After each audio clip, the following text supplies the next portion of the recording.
Well, good morning and thanks for joining us here for our 8:30 stream show. It is Friday, June 5th. I'm Mitch Carter. And I'm Casey Mason. You know the drill. We're going to recap those top headlines to get you guys kind of caught up on what's going on out there today. And then, of course, meteorologist Byron Douglas is going to break down that forecast for you ahead of a busy but nice weekend out there. Absolutely. Starting off here and developing overnight, we know a death investigation is underway now in White County, Illinois. The White County coroner says his office, along with Grayville Police and the White County Sheriff's Office, are now investigating a man's body that was found in a rented SUV. He says the SUV had been parked at the Road Ranger truck stop in Grayville since May 24th. Now, important note here, the man has not been identified. We do know his autopsy is scheduled for this morning in Springfield, so as that gets underway, we'll continue to keep you updated. That's right. Now to a 14 News update. That evacuation order over in Muhlenberg County, we've been following this one for several days here now. Good news, it's not been lifted following this week's fire that took place there. We know more than a dozen of people were forced out of their homes Monday afternoon after a BP fuel line started leaking, causing a fire. Now, this was near the Graham area. Emergency management officials now say that the fire from that leak is finally out, and there's no threat of contamination in the air. Also, transportation officials confirmed that State Road 175 between Highway 62 and Bard's Hill Road does remain closed through traffic, but local residents there, you guys can return. Also, the cause of that pipeline leak there, it's still under investigation, so when we find out, we'll keep you guys up to date. Absolutely. Right now, also continuing to reach out every day to Oakland City University President Ron Dempsey. On Thursday afternoon, he told us the donors just received the money needed to pay their employees, and it should be available to OCU sometime today.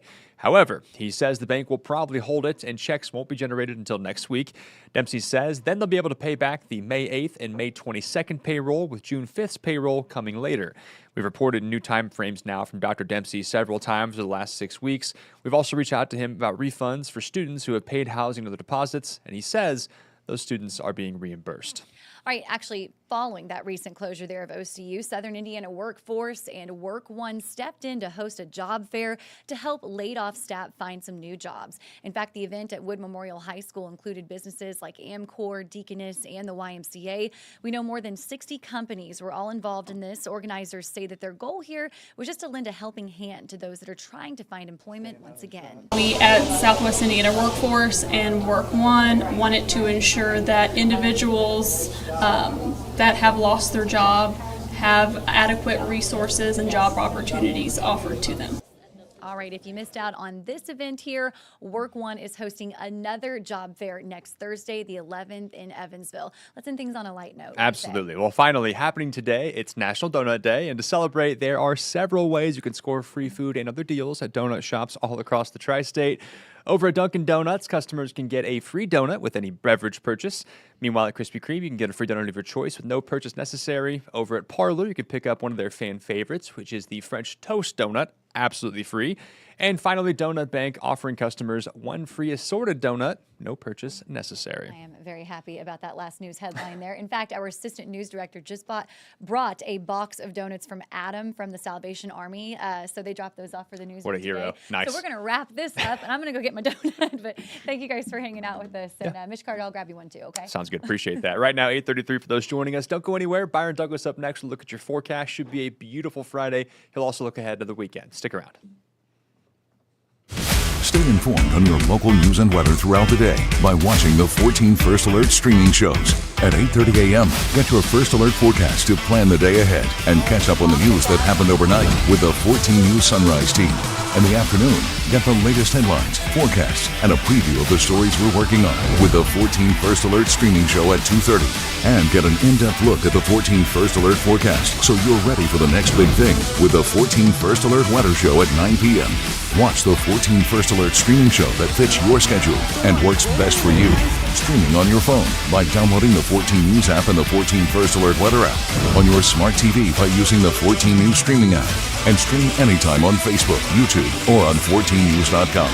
Stay connected and stay informed by watching the 14 First Alert streaming shows on your favorite streaming devices.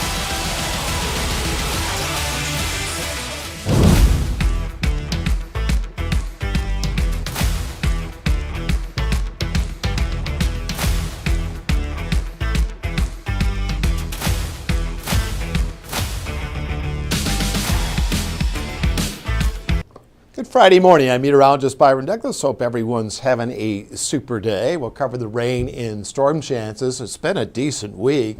with a fair amount of sunshine. That will continue today. And then we're going to have some opportunities for rain as we go into next week. I'll take this full here in a moment. As we go to next week, we'll have actually excellent opportunities for showers on Monday and Tuesday. There's really virtually something in the 7-day for everybody.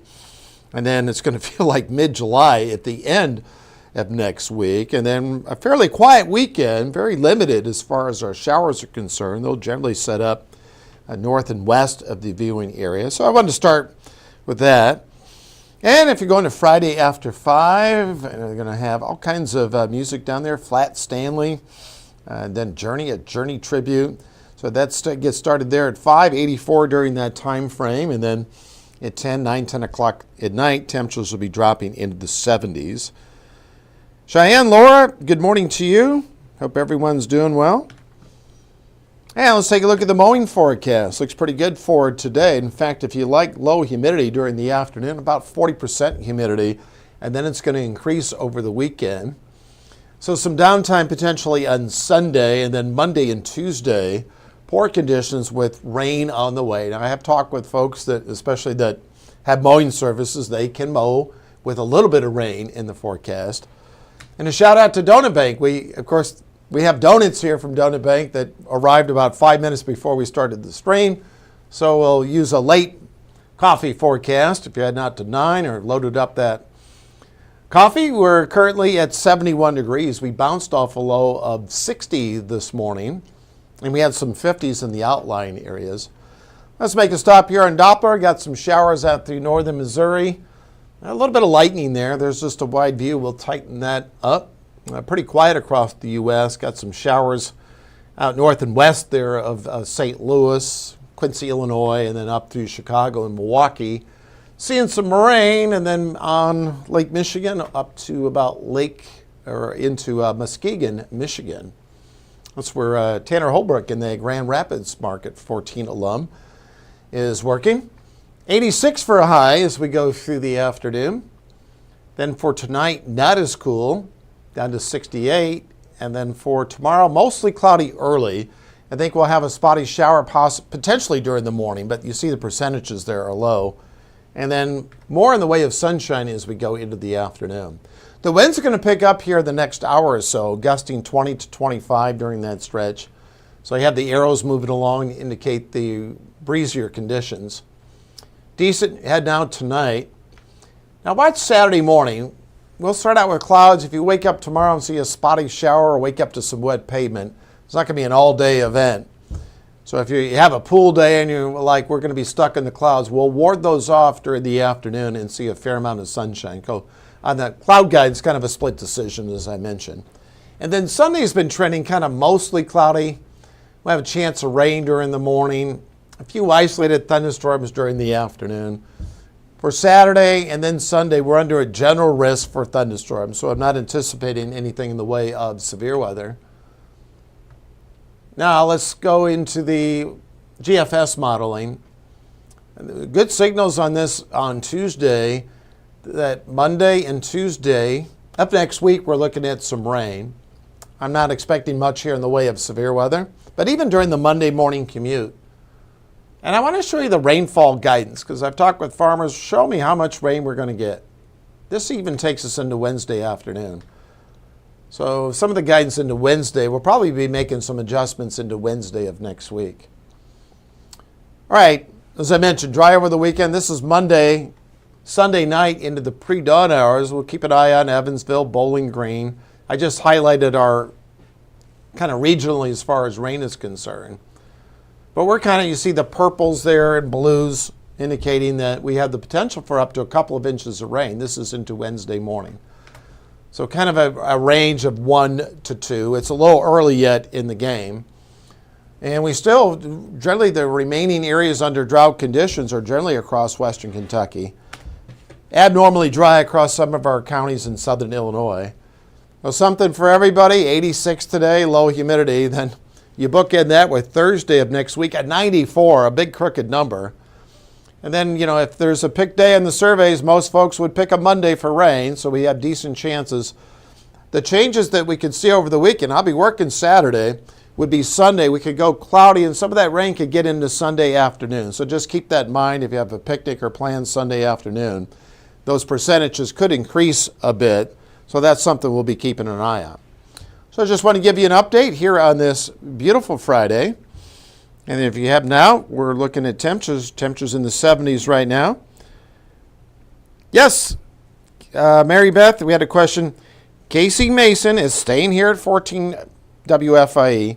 She's going to be more of a midday shift. She's going to be coming in the morning helping out with midday, and she's going to be working on some other projects that will have announcements soon. So her duties will be expanding. She's just not going to be with us bright and early, but she's going to stay in the building. So we're going to miss her tremendously, but we're still going to be working with her. Our hours are just going to shift just a bit. We made that announcement on 14 News Sunrise. So I just wanted to clear that up, kind of read off the release here from 14 WFIE. So it's all good. And Casey still has her podcast, and she's a big part of what we do here each day. And she came to us via Nashville. She was a big part of what they were doing down there in Nashville. So we're lucky to have her. So outside of that, thanks for the questions. Sharon, thank you for watching. Cindy, Brandon as well. I would stay here and talk for another 20 minutes, but I know those Donut Bank donuts are in the newsroom, and I want to go, go get some carbs here, if you will. We'll talk to you soon, and have a super weekend.